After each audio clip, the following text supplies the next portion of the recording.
Damn, man, look at that, look! What's the matter with you? You can't take an ass beating, bitch! Shut up! Do something! You're smart, right? Do that thing! You, come here! Breathe into his mouth! Calling the Audible. Booyah! Wow! this kicks like a mule with his balls wrapped in duct tape. With Pease Dillery. Tight, yeah! And George Michael Collect Your Ass. Starts now. Clean the manure out from between your ears. What did you do that for? Shut up!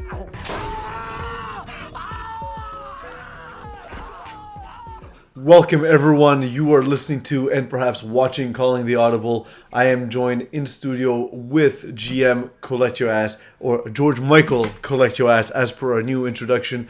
Thank you, Deez Delaries, for putting that together. Eagle at FPF is the Twitter handle you want to hit up if you want to hit up the show live.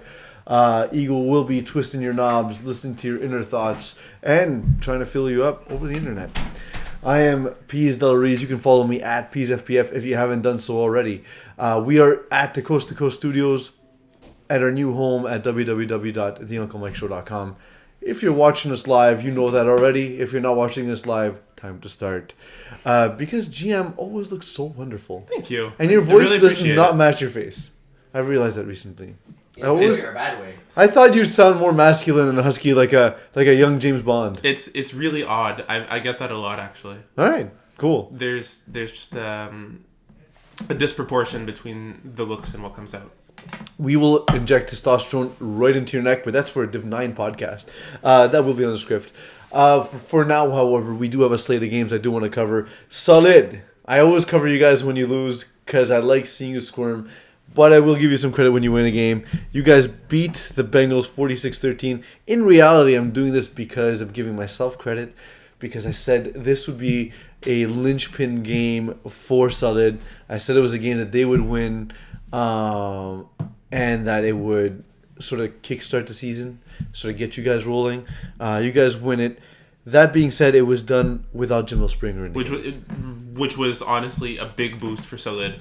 Especially on defense. I know as a quarterback, both ways. But losing a quarterback is always remarkably difficult. And you say, well, they still allowed 46 points, but they allowed 46 points partially because he wasn't there. was not there. I think this was a big boost for Solid, a big curry in their favor. It could have gone definitely the other way had Jamil Springer been there. Though Solid will be eating their words in the next week, considering Benny Goodfriend is injured. And that was my next topic. Benny Goodfriend, really efficient in this game, putting up 5 touchdowns, 22 for 35. Great game, but now he's hurt. He got hurt in his Division 2 game. How does that pan out for Solid in the near future? Ridiculously poorly. Okay. When you budget a team right to the cap, and one of the key members is missing, you have to scramble based on ratings, based on who you can find. It severely limits you, and it's severely limiting Solid right now. Absolutely. That being said, it does give Solid the element of surprise coming to the next game because we don't know who will be at the pivot position. Hopefully Benny gets well. Benny, if you're listening or watching, hopefully you get better soon. But Ryan Aridi on his game here, catching 3 touchdowns. He's normally known as defensive player, getting more well known as an offensive player. Has he always been this good, or is it just... Is it the exposure, or is it that he's gotten better over time? He has definitely gotten better over time. I think it's more a question as well that he's being allowed to have these offensive reps. I think after... Monstars, if you're listening. Don't mean to call you out, but that's what it happened. I think just giving him more opportunities to work on his hands, he's able to get that separation with the speed to get open. He has very reliable hands, as you see. Not only is it 3 touchdowns, but it's 3 touchdowns on 3 receptions for 60 yards. Yeah. So I'm a big fan. I'm very happy. Ryan will always have a place on my team. Any season, receiver, rusher, wherever he wants to play, said and done. The Bengals defense really struggled. I really would have thought that with Jamil Springer out, a lot of the onus would be on Naragisayan to really take this team offensively as a receiver or lead defensively. Jelani McLaren was on the team as well. We saw a touchdown from Jelani McLaren for some reason is not in the stats, but it But was calendar's probably the reason. That being said, that Naragisayan has not had the impact on this team that we thought. And we have a bet about it. I don't know who picked which side, but let's just say that it's not panning out well for whoever said that he'd have a better impact on that team. In another game, the biggest upset of the week to me, and it wouldn't have been coming into the season, but how the season's panned out. Lassos beat BD Bandits 18-14. Give us a bit of insight as to why you think that happened. I find it really strange considering BD Bandits just came off of a really, really strong game against the Bengals, a very fiery game. To come into this one, Mark Belvedere struggled through 2 interceptions, which were very untimely. Francis Raymond threw 2 as well, but they still ended up at the top of their game here. But Raymond always kind of throws picks because he's like the epitome of a gunslinger. I mean, and the great thing about Raymond is when he throws his pick, it's usually on a bomb, so it's like a punt anyway. Mm-hmm. So it doesn't affect his team as much. Belvedere did struggle, as you said, which is part of the key. Which is what we said is Belvedere has to be able to score, has to be able to put up points. If they can't do that, as strong as their defense is, they will not be able to win games, and that's something we saw this week rather, and we saw Ben Leger turning it up on the other side. I'm really happy about this because preseason I pumped him up. I said Lassos adding Ben Leger is going to be really huge for this team. I'm finally starting to see that it's paying dividends for them. You see, he had an interception on defense, 3 touchdowns on offense. His presence was really known this game. And I think this is really the Ben Leger I've been expecting to lead this team. Absolutely. Another, I think it's somewhat of an upset, although, again, Brotherhood beating Sea Assassins 33-21. Brotherhood have made some key additions on their team. It's really helped a great deal. Brotherhood still the underdog coming into the game, beating Sea Assassins 33-21. Dan Lazara. Mm-hmm. Let's touch on Sea Assassins first. Dan Lazara bringing up the stats for the game. He has thrown 26 touchdowns this season and 0 interceptions halfway through the season in Division 3. That's ludicrous. Do you still think that he is a function of his receivers, or is he really that good? I think playing for the Cavaliers, really having that experience outside as well compared to when he played for St. Leo, it's a bit more elevated. I think that having thrown no interceptions is a great feat, but you still need to win games. Yeah. Throwing 3 touchdowns and 0 interceptions is good, but only if you're on the winning end of the ball. If you're having to punt, no interceptions doesn't really take anything away from there. Was it too safe? Like, is it just because this game wasn't in his comfort zone? It wasn't a shootout. Is that the issue? Is that like his greatest blessing and the greatest curse that he's not throwing interceptions, but it's also because he's not taking chances? I think he didn't take chances based on the defense that the Brotherhood has. Omar Jackson all over the field, 4 passes defended, really, really blanketing the deep ball. I think that has a lot to do with it as well.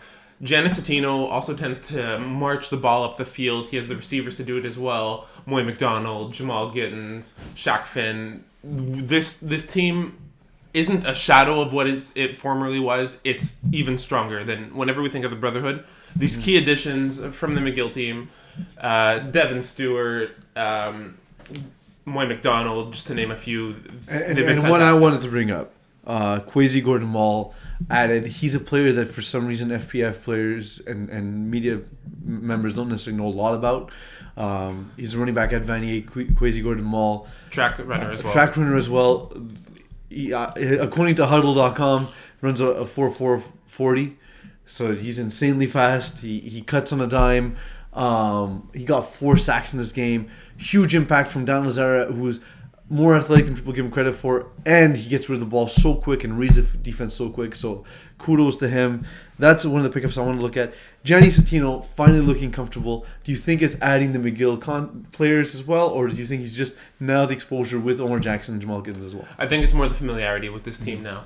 He's really starting to find his groove. He's still not at as high completion percentage as I would like, but he's definitely on the way there. Yeah, he's a and I find it surprising again, considering Cetino's style of liking to march the field, running high percentage plays, I find it odd that his completion percentage has been so low, even in a game where they essentially not dominated, but had in control from the outset.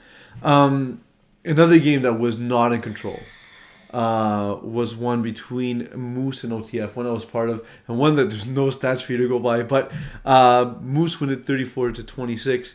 I saw the stats weren't up, so I wanted to bring up a specific topic from this game, and a couple specific topics, and putting it on me so that you don't have to talk exactly. About so I don't game, have to right? talk about my game exactly. I talk about my game. I talk about your game. Yeah, exactly. My job is great, by the way. I have the greatest job at FPF. I ask a question, other people answer, and then I go to bed. Often a question that has no answer. Yeah, I know, and I just talk in circles. So in this game, Moose decided to go for one. To make it an 8-point game rather than going for 2 to make it a 9-point game and end it there, leaving 4 plays for OTF at the end of the game and Daniel White to try and come back.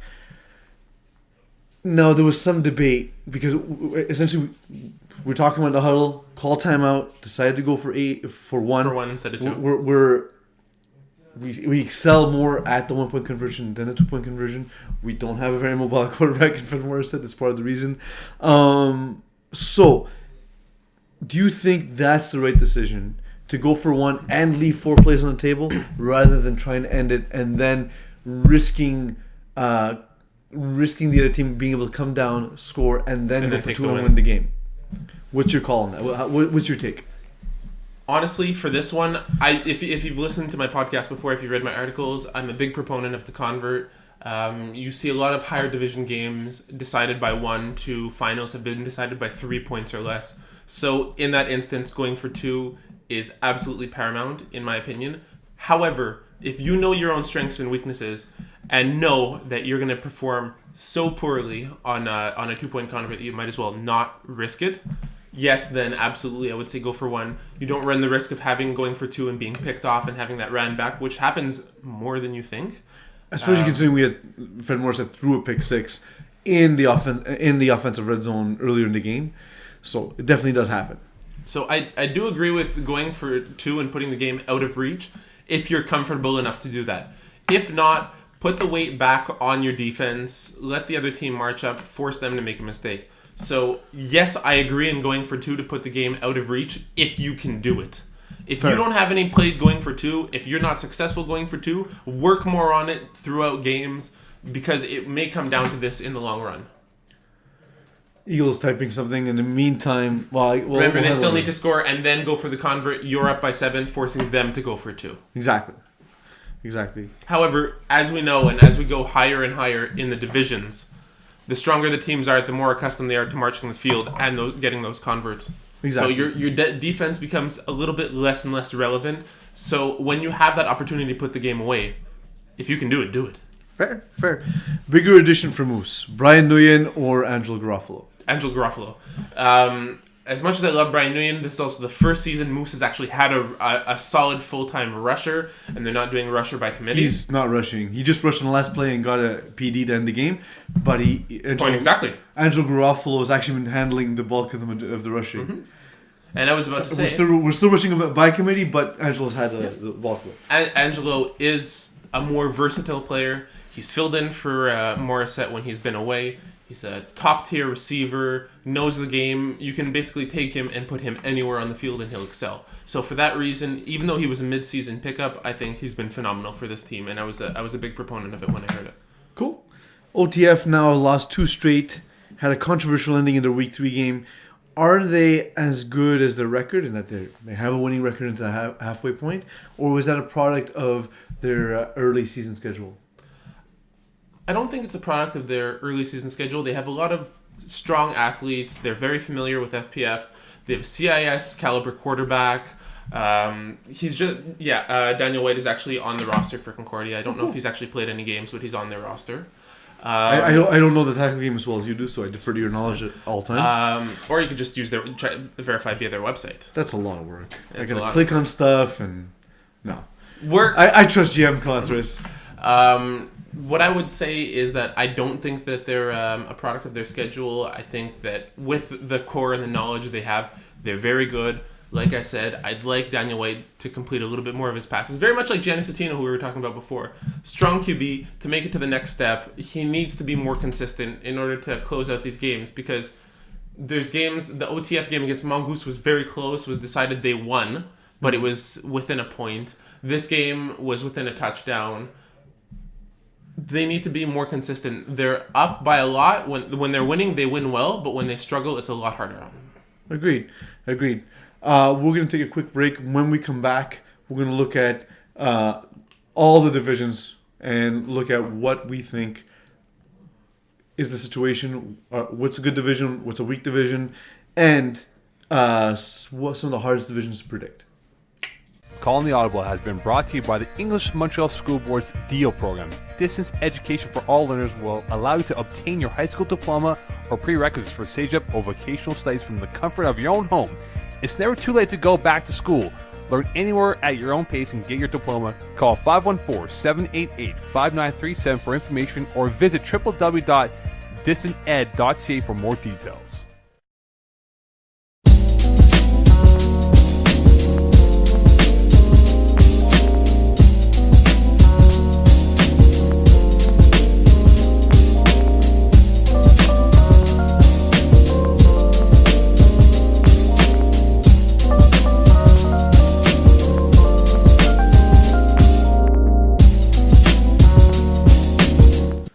You are back and listening to Calling the Audible or watching Calling the Audible at www.theunclemikeshow.com. If you're listening to us via the podcast app at Podomatic or through iTunes. I am joined, or YouTube as well. Actually, we're all over the place. It makes finding stats on listeners and such difficult, but nonetheless, we are available all over the place. Please find us. YouTube.com/flagplus. That's the one. FPF. I can never find social it. media by storm 2015. There we go.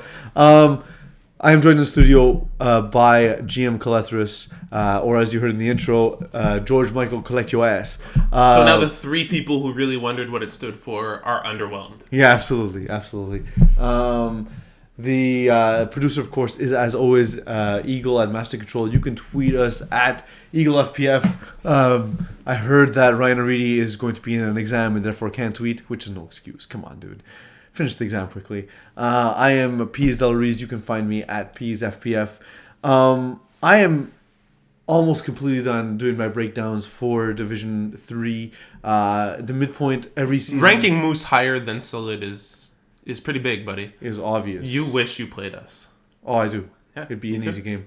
That being said, your rusher by committee would work really well against the QB who takes a snap 15 yards back. Oh, at that point we rush my brother.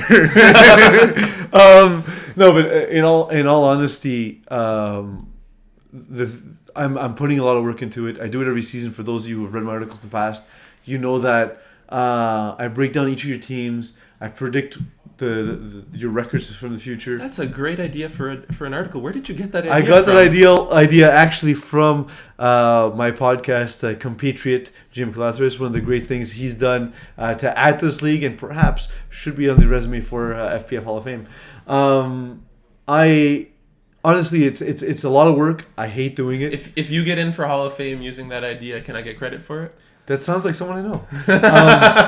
But honestly, like it's something that a few of us do. I know that I do it. You do it. Simon Dajny does it. We all hate doing it because it's an immense amount of work. But the players word count usually breaks 3,000 words. Yeah, easily. I pulled up mine from last year. It was 3,700 words. So it's at least 5 bathroom visits. So you're welcome for that. Because come on, let's not pretend that that's not where you read the articles. Seriously though, honestly, it's our way to give back to the players who put in time to read our articles and listen to the podcast when we have no script and really are just we're hoping that you give us content on Twitter, which you've done such a great job with this season. So it's our way to give back. It's my way to give back to you. And that being said, let's talk some trash about all the guys I just thanked. But before we do, let's look at what you think is the toughest division in Division 3. We'll go Conference A, Conference B, and then you tell me which is the toughest. Before that, of the how two. about we go through doing the IMDb taglines for each one? I should read the script that I prepared. Because that way I can get into it a little bit. Okay, first. so the first thing is I want you to give me an IMDb. IMDb, of course, is the movie database that most of us go check definitive. out. Why our girlfriends are making us watch these terrible movies. Internet movie database. It's literally IMDb. Exactly. That's Or what an when acronym you're sitting is. on the couch watching a movie, you're like, what else has that guy been in? Yeah, and then that's- you bring it up, that's- you swipe. Absolutely. You find out Steve Buscemi's been in everything. Have you seen the 50 Shades of Grey trailer with Steve Buscemi cut in instead of... I haven't. I saw someone post it on Facebook. I haven't had a chance to watch it yet. It'll be better than the movie. I'll tell you that much. For a breakdown of that, read my article, by the way. So I want you to give me an IMDb summary of each division, sort of a quick summation of what you think. It's just going to be a tagline, basically. Yeah, Like if that's there was a movie poster for In a world. each Don LaFontaine style. and I will give. If you don't know who Don LaFontaine is, look him up on IMDb. IMDb. I will give a star rating after that as well. So like it'll be like a movie poster. You'll give the tagline. I'll give the star rating. Go. Division Conference A, Division East. So you've got Bearskins, Lay Buddies, Snatchers, Texas Bearmans, and Zio Frate. So far, this is the worst tagline of all time. No, I'm I giving know, a summary I'm of the kidding. teams in there I'm just beforehand. bugging So my tagline would be, we started from the bottom and now we're here. It's a lot of teams who have moved up from the lower divisions. That's what I think here. I mean, Snatchers is basically Dragons with some key additions from the lower divisions. Bearskins have moved up. Buddies have moved up. Texas Bearmans are a new team who are finding some success. Zio Frate as well have moved up throughout the seasons. I'm going to go ahead and give this division a 4-star rating. Out of 5 or out of 10? Out of 5. Come on, it's movies. Out of Give me 4 and half. 1 and 7/8 thumbs up. If that's a thing. Conference A West. So you've got Predators, Past Our Prime, Monstars, Solide, and KGP Champs. The tagline for this division will be, the best teams who won't make the playoffs live here. I'm kind of inclined to agree, and that's why I'm going to give it 3.5 stars.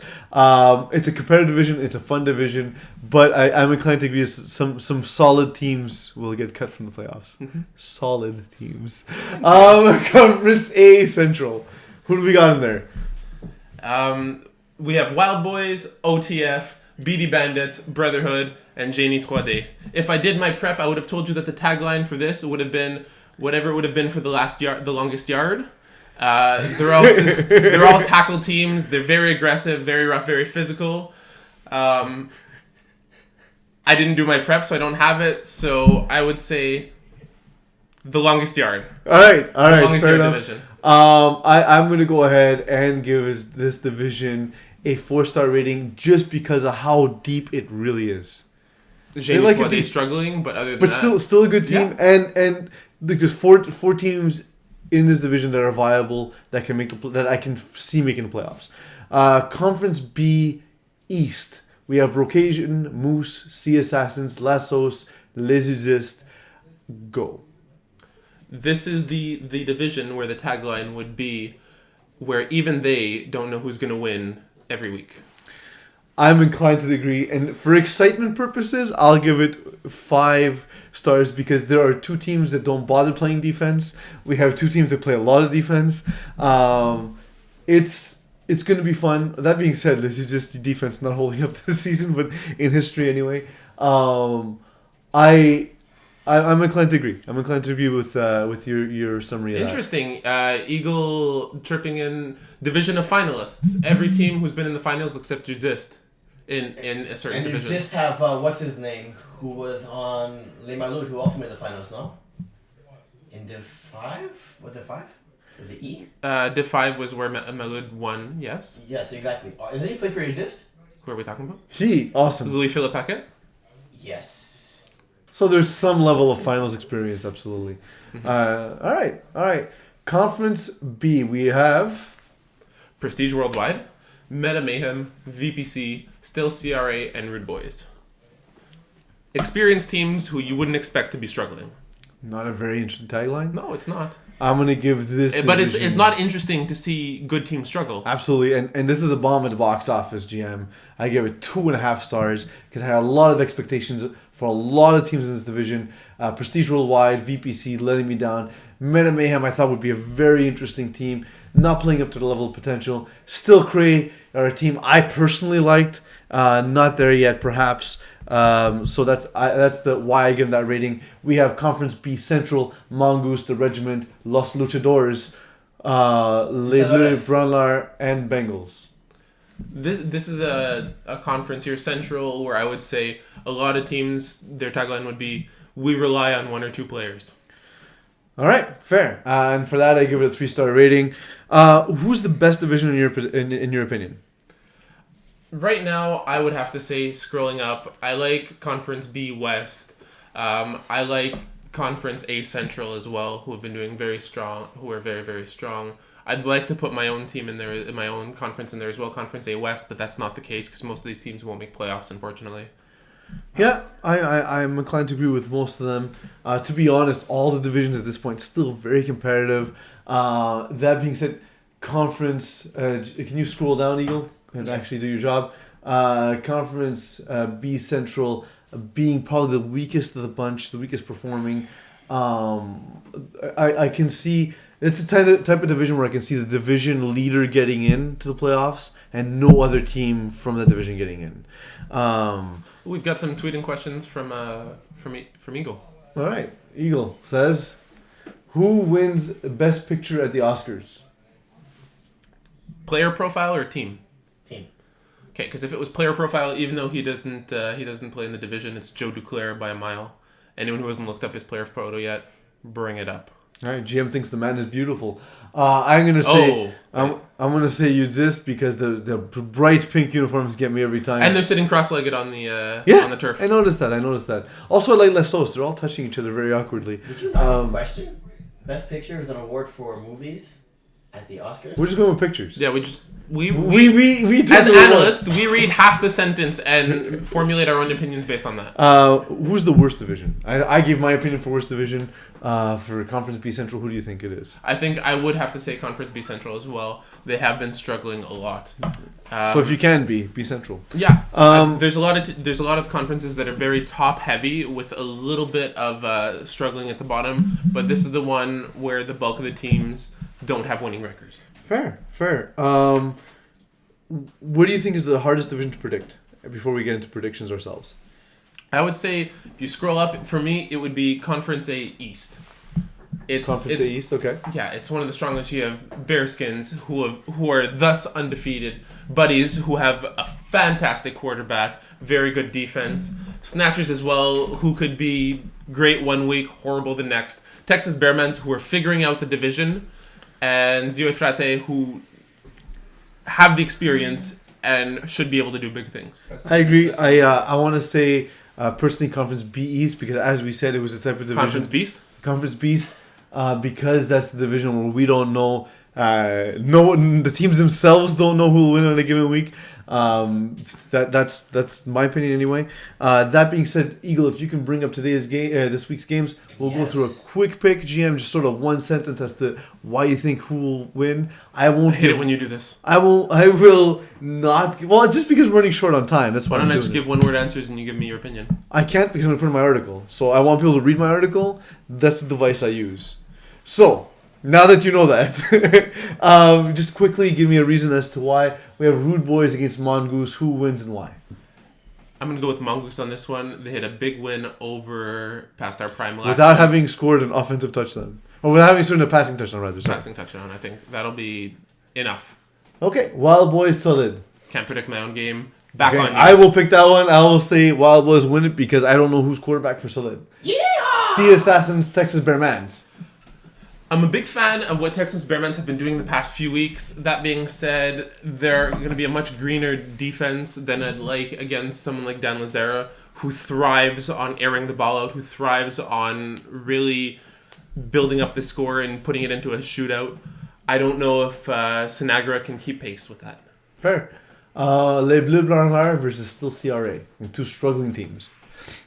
I'm going to go with Blue Brawler right now. I don't know if there's anyone on still CRA who can really keep Mintontat in the pocket. Especially now that he seems healthy. He seems healthy. Absolutely. And I think that's going to be the difference maker because that's where broken plays come from. Where he starts moving on the run, will air it out when coverage gets blown. So I like Blue Brawler on this one. All right. OTF and Pastor Prime. I think Past Our Prime are going to be frustrated after their loss. OTF are coming in as a loss as well. Two straight losses for OTF. This is a game that's going to be very chirpy, very physical. And I think that Past Our Prime have the size to really push around OTF. All right. Zero Flatte versus Les Exist. I don't know who's on Les Exist week in, week out. I know a bunch of them were down south this week, which is why... You make it sound so sexual. Which is why the bulk of the cores for... Exist, Verchfol, and Les Malud in Div 4 were missing guys. They've been without their quarterback, Hugo Henderson. We don't know if he's going to play the rest of the season. So, just based on everything there, Zero Frette. That's way more than one sentence. BD Bandits versus Predators. Don't know. That's a sentence. Awesome. Who are you picking? I don't know. I'm going to go with Predators on this one. I think they're a very underrated team with their roster acquisitions. VPC, the Regiment. It's a tough week to pick games, right? It is a tough week to pick games. I think that the regiment will do well. I think, especially if you have Jordan Alexi rushing Robbie Robinson, it's going to severely limit his options, and the defense will really carry this one for them. Prestige Worldwide versus Bengals. Bengals have been in a rough spot right now. I think Prestige Worldwide are back to their former selves, and this week isn't going to stop them. The Brotherhood versus KGP Champs. I think on this one, Brotherhood are going to come out on top. There's a lot of athletes on the Brotherhood defense. Kwesi Gordon Mall is going to have a lot of fun rushing Phil Cutler, and so long as they can keep the deep ball in check, Brotherhood should have it. Les Badets versus La Sauce. Two familiar teams. Wow. Yeah, former Division 5 final. Yeah? I think on this one, Buddies have grown exponentially compared to how La Sauce have, despite their acquisitions. And the quarterbacking, no offense to Francois Raymond, but the quarterbacking for Les Buddies is just on another level. Absolutely. Genie 3D versus Monstars. Genie 3D have had a lot of trouble maintaining a consistent roster, and even that alone would be reason enough to pick Monstars. But the Monstars defense, the Monstars offense can pick apart Genie 3D, so Monstars. Undefeated Bearskins versus 4-1 Brocasian, the leader currently for Game of the Week. Who do you think it'll be? I think it's going to be Bearskins. Jacob Peterson is going to be it's very interesting to watch Jacob Peterson rush, especially going up against Tarantola. As well, they have one of the most underrated defenses in Div 3. Bearskins for me. I'm a big fan. In the game with the two perhaps most inappropriately named teams, Snatchers versus Moose. Are we done with phrasing? Who takes this one? I don't want to pick Moose, so I'm going to go with Snatchers. Fair. I think that... just because you don't want to. Yeah, just because I don't want to. Fair. And I think it's going to be even better when it turned out that I'm right next week. All right, and we have Simon Dajne and I have a bet on it. The loser of this game will title their article that week either Simon was the greatest or Peace is the greatest. Los Luchadores versus Men of Mayhem in the final game. Just on the fact that Alex Hollick is injured, no disrespect, but I will always take a healthy QB over an injured one. Los Luchadores. Fair. Final thoughts, GM. I learned that on the fly, creating movie taglines is a little bit harder as you go on because you have one or two strong ones and your confidence is all built up, and then from there it just explodes. Absolutely, just like an orgy. I am Peace Delariz. I'm going to just go for one before I sign off. The game of the week this week is Division 3. Get out there and vote. Get the team that you want to see. Remember that James Floriani is not a real quarterback, so you shouldn't vote for that game. But other than that, feel free to vote for whoever you like. It'll be entertaining. To be honest, even some of the weaker games out there, the weaker teams are in some really interesting games. You can literally pick any game in Division 3 this week, and it's a great game. It speaks to the parity in the division. It's very interesting. We got a lot of storylines. Thank you, Jim, for joining me. Thanks, Terry Tam, for not making too much noise in studio while you're waiting for your show to start. Eagle, thank you for the wonderful production work compared to what you did in Division 6. I am Peace Delariz, and of course, I want to thank you all for letting me be myself. Thank you for